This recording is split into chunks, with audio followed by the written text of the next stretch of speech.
Hi, this is Pallas and it is Monday, May 4th. Tomorrow is Cinco de Mayo, and although I don't have any plans because I'll be at work, we're going to be covering a lot of stories regarding that. Today, though, I wanted to touch base with you because I recently received an email that really struck a chord with me. It's a very nice email, and I'm happy to say we do get those occasionally, and we get our share of the other kind too. And sometimes I'll talk to those, but right now I'm going to speak to this particular one.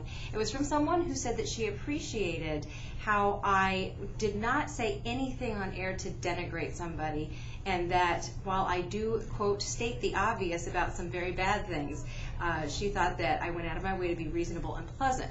And it's just such an interesting topic because in news today, I am sure that you have noticed this sort of growth in TV personalities. They dominate the cable airwaves, and they're moneymakers, frankly. And when I got into news, people were looking for someone who sat behind a news anchor desk to be someone more of a diplomat.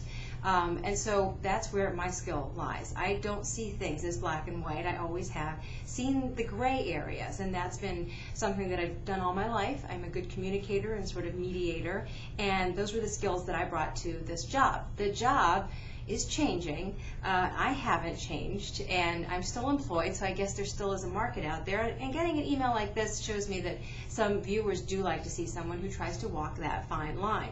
I wrote back to her to thank her, and I also said, you know, sometimes the comments are obvious. I am well aware of that, but it's important not to cast blame until there's proof and not to judge until all the facts are known.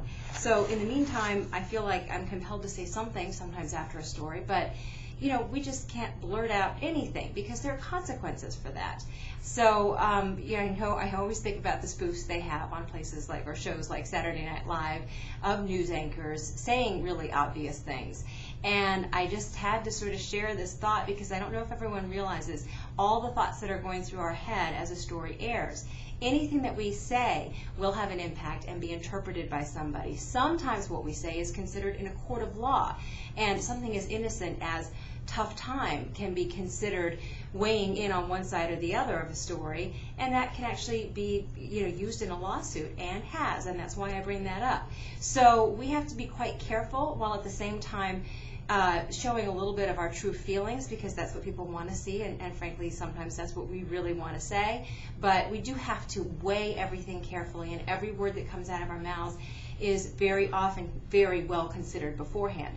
Now, I'm speaking about myself. Other people feel a little bit freer, but that's what I think when I'm on air. And of course some things do come out and you want to reel them right back in because they come out or come across perhaps the wrong way. It is live television. There's not a lot of time to think about what you're going to say in some cases, and sometimes you do a little tap dancing. But no, you're never going to see a fiery big personality coming out of me on air because I don't think that's what the job's about. I'm not necessarily that kind of person anyway.